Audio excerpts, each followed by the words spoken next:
Good afternoon, and please continue eating that lovely piece of steak that we had on the table there because it is important for the circle here. So my name's Chelliah, and the topic here today, thought for food is what I like to call it. Thought for food as you enjoy your meal. And we're serving up on the menu today what I think might be relevant and interesting to all of you.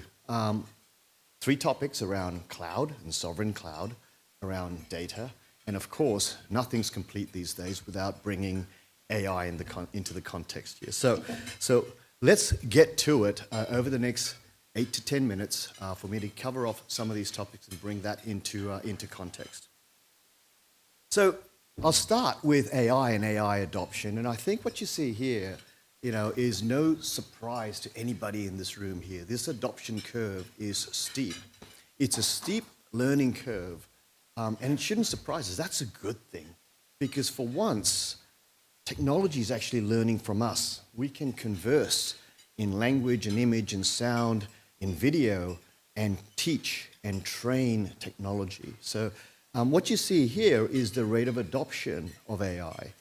And that rate of adoption, just over the last 12 to 18 months, has eclipsed everything that you've seen in the other mainstream technologies that we see and use every day. So in the last 18 months, we've eclipsed what PCs did in 4 to 5 years, or even the smartphone in 4 to 5 years. And that's really incredible. That's really incredible. But if you look at it, because I talked about the topics around the art of the possible.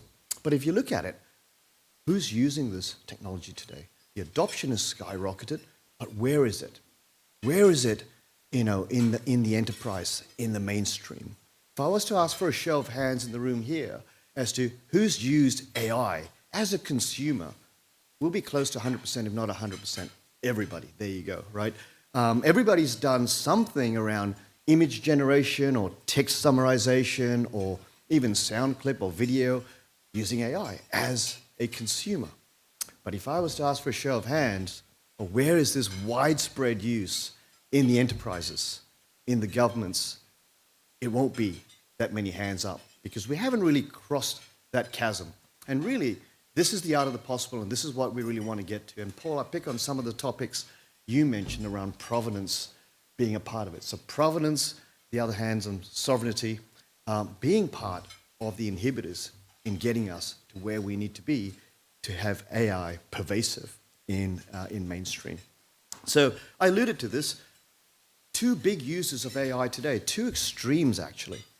On one side, you have large language models, these models that are being created, and they get bigger and bigger and bigger. I don't need to get into the billions and the trillions of parameters, but they're getting bigger. My analogy to this is they're a point-in-time summary. A model is a point-in-time summary of everything digital that's out there in consumer space. So if you go back, and I'm showing my age as well, it's like the Encyclopedia Britannica, the 1980 version. That's LLM version 1.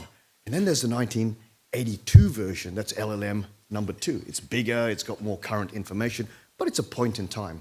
And somewhere in there, World Book comes out with theirs. So you've got different models, different encyclopedia sets. But effectively, these are a summary of all general knowledge at a particular point in time. And the LLMs are consuming and driving a lot of the momentum behind AI and fueling that. That's one extreme of it. But if I would ask for show of hands, who's building an LLM tomorrow? Probably not in this room. On the other side of it is that consumer space that we talked about, where all of us as consumers have used elements of what these large language models have created, and we're using it more for personal rather than for business, for enterprise, and what we're doing. So really, the art of the possible, happens when we can take these two extremes and make them into the mainstream. We got to bring these technologies into the mainstream where every organization, where every one of you is saying, I use it personally, it's a crossover technology, but I also use it in the business. It's making our business, it's making the services we provide to our citizens more effective. And that's really when AI becomes mainstream. And we're not there today, frankly. Massive rates of adoption, but it's with large language modules, and it's in the consumer space. We're not doing inferencing at scale within the enterprises today. That's not all bad because I think you've got to start somewhere.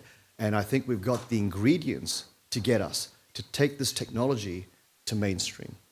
So what are some of the inhibitors from preventing us to get there? If we were to look at this, and this is where I get to say and speak in some lovely places, Wellington being one of them, but I also get to bring in Bob Marley's song into AI and in technology. So no data, no AI, right? So you see that? See what I did with Bob Marley there? No data, no AI, yeah? Okay, so that's exactly it. If we don't have data, and again, Paul, we happen to be sitting next to each other, but I'm just picking on some of what I heard you say. Provenance, identity is a key aspect of it, but also sovereignty of data, residency of data is the other key aspect of it. If we can't understand the provenance of how we got to that inference from AI to the source of where that was trained, then you're not going to make AI mainstream in the services that we deliver to our customers in this room today, right? You can't throw something out there to the web, it comes back with the answer, and then you tell your consumer, your citizen, that's the answer, without knowing how you got to it.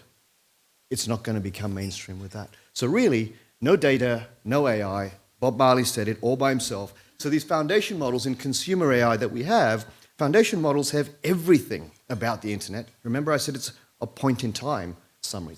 It's the Britannica 1982 and the Britannica 1984 gets slightly better than the Britannica 1982. But to bring this mainstream into the enterprise, that's what we need. What we need to do is bring that knowledge, that general knowledge, that lexicon that's wide and it's everything in the internet, and bring that and tie that directly to two things. One is tie that to the lexicon of your enterprise, to your data. Your data running in a sovereign environment, and sovereign can be sovereign in country, sovereign can be sovereign inside the enterprise four walls. And when you do that, you also bring currency to the data, because the data within your enterprise is changing, it's reflected, it's monitored every day. Those transactions are happening every day. So when we can bring the best of large language models and what they have inside a sovereign environment where there's trust, there's provenance, and tie that in with transactional data that's running on premises or extended to a sovereign cloud.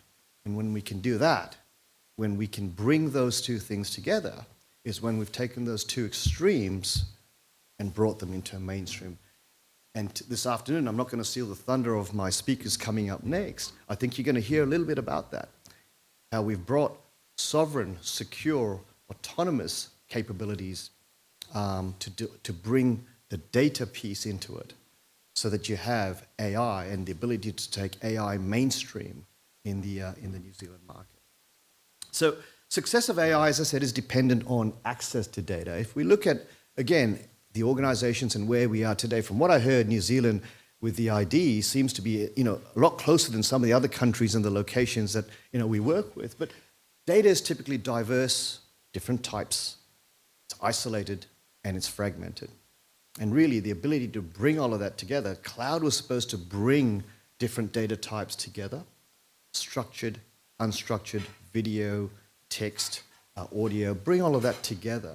And it really brings life to data when you can look at it as one. Look at it as one in a trusted source with the trusted authority. And really, as we bring these things together in a sovereign cloud, the ability to vectorize all of your data, because vectorizing the data is important to then inference and learn against that when you apply that against a large language model. So the ability to do that in a secure environment without having to rewrite your data policies that you have today. Every organization has got data policies and standard operating procedures on how you manage data today. The conventional reference architectures is, AI's here, pick all of that up.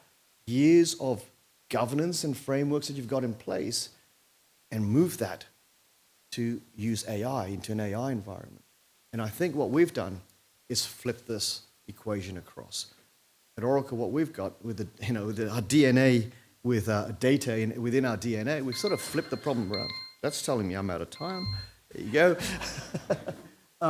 Which brings me to my very slide. We've flipped the problem around. We've flipped the problem around by saying you can have two extremes, but really what you want to do is not take your data to AI, but bring AI to your data. And that's exactly what you want to do. Bring AI to your data in a secure environment, in a sovereign cloud that can host all of your data. And within that cloud, bring the models and act against that and inference against that and tie that back to digital ID frameworks to provide provenance. So you've got provenance of identity, you've got provenance of data. You can then deliver mainstream AI with trust and with reliability and with inclusion. That's it, food for thought. I'm going to hand it back to you to get out to dessert. Thank you very much, Aaron. Thank you.